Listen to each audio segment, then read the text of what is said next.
Earth signs, tignan po natin kung ano yung mensahe para sa iyo ngayong araw. Keep in mind po nito ay general reading lamang, so hindi po lahat ay makaka-relate. So be open-minded. Sa mga hindi pa po nakasubscribe dito sa ating channel, please subscribe na po kayo and palike na din po ng ating video. At sa mga nais naman po mag-avail ng ating private readings, Lucky Stones and Amulet, makikita nyo po yung link sa description box below. Tarot Intentions by Aliana Reyes. Okay, tignan po natin kung ano ba yung mensahe para sa iyo ngayong araw na ito. Spirit guide, mensahe po natin kay Earth signs. Mayroon tayo ditong union and we have beginnings. Okay, so may new beginnings dito para sa isang relationship.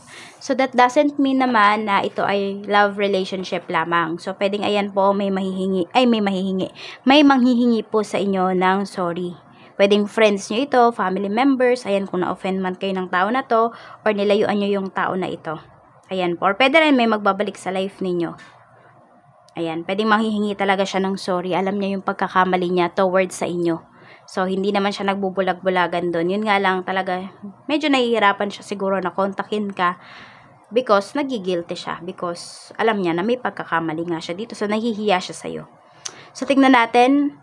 Okay, so parang hindi ito yung energy mo. Pwedeng ito ay energy ng mga tao sa paligid mo.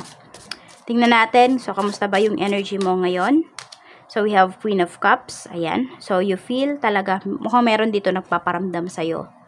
Kung hindi man, kasi iba sa inyo, pwedeng earth signs kayo po ay may psychic gifts, okay? Pwedeng open yung third eye ninyo for some of you.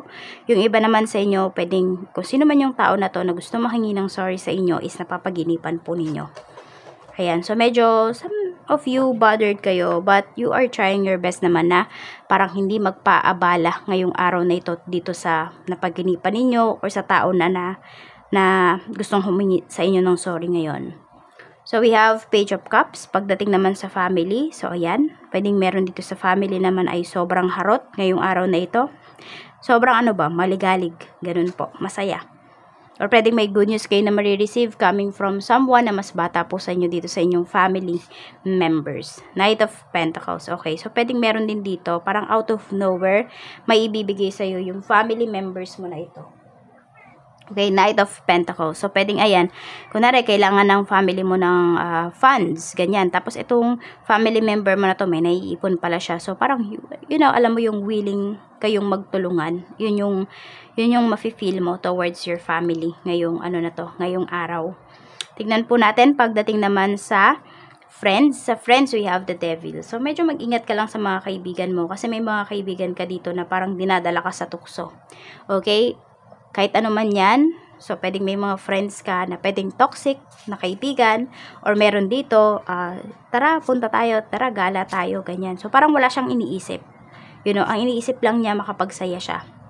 So, if may mga ganyan kang friends, earth signs, alam mo na yung gagawin mo. You should cut those connections na talaga. Okay? Parang protektahan mo yung energy mo hanggat hindi pa nako-contaminate nitong tao na ito. Tingnan natin. So, ayan, basta laging nagyayaya sa itong friend mo na to. Basta wala siyang iniisip. Kunwari, kung may pamilya ka ba, ganyan. Or ano yung mafe-feel ng family mo, yung mga ganun. Basta siya, kailangan makapag-enjoy siya. Yan. Or or kailangan lagi siyang tama kung meron naman kayo mga conversations. Hindi siya nag-accept ng kamalian. Sa love life naman, we have Two of Swords. Ayan, sa love life mo naman, pwedeng kung kayo nga po ay single pa, ayan, tinitignan ninyo, papasok ka pa ba sa isang relationship or hindi na, or stay ka na lang as single.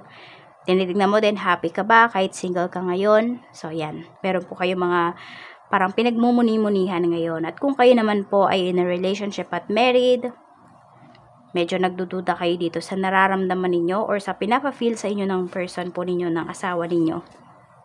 May uncertainty. Parehas kayo, actually, hindi lang siya. Parehas kayong nasa crossroads. Alam niyo kung bakit? Kasi walang nagpababa ng pride sa inyong dalawa. Parehas kayo nagpapataasan ng ego. Ang kailangan nyo lang talaga dito, magpakumbaba, mag-apologize sa isa't isa. Kasi hindi lang naman isa yung may mali. Oo. Sabihin natin, Kasi iba sa inyo, tinitimbang nyo pa, hindi, mas malaki po yung pagkakamali niya towards our relationship. Kung wala naman, kahit gaano pa kalaki yung pagkakamali na yan, kung wala namang gustong mag-sorry, diba? Kung walang mangunguna, walang mangyayari. So, hanggang sa mag-drift apart na lang kayo nitong person mo, nitong relationship ninyo. Ayan, pero if you are willing, ayan, at kung kaya mo pang maghintay, wait mo kung sino itong mag-a-apologize sa'yo. Tignan po natin kung ano pa yung mensahe. It's up to you pa rin naman. Tignan po natin pagdating naman sa money. Sa money, we have the sun. So, ayun nga po. Ang ganda ng energy pagdating sa money. So, pwede ngayong araw na to, earth signs, yung mga expenses ninyo, mako-cover nyo talaga yan, hindi kayo mangangamba. Sure, para bang may sure money kayo dito pagdating sa araw na ito. Yan po. At may mga good news din kayong marireceive coming from your finances. Pwedeng nakikita mo na nag-grow yung money mo, or sabihin natin nandun yung kontento ka sa kung ano yung hawak mong pera ngayon and you are happy, kaya mas marami pang blessings yung darating para sa'yo. Mas marami pang blessings yung ma-attract mo. Tignan natin pagdating sa career. Sa career naman, we have 6 of cups. So, pwedeng yung iba sa inyo, meron kayong gustong balikan dito na career. Or, nagre-reminisce kayo ngayon at naiisip ninyo na ang layo na pala ng narating ninyo. Okay? From that career to your current career. Ayan. Yes, nagbumuni-muni talaga. Parang marami nagbumuni-muni dito ngayon na earth signs. Check natin pagdating naman po sa business. Sa business, we have 5 of Wands. So, sa business naman, sinasabi lang sa inyo dito ni Universe, kailangan po ninyong maging maalam sa business ninyo. Kailangan po maging competitive kayo. Ayan. Magiging happy naman po kayo dito. So, yung efforts nyo naman po ngayong araw na ito pagdating sa business ay, ano naman po yan, bayad naman po ngayong araw na ito. So, sobrang saya po ninyo.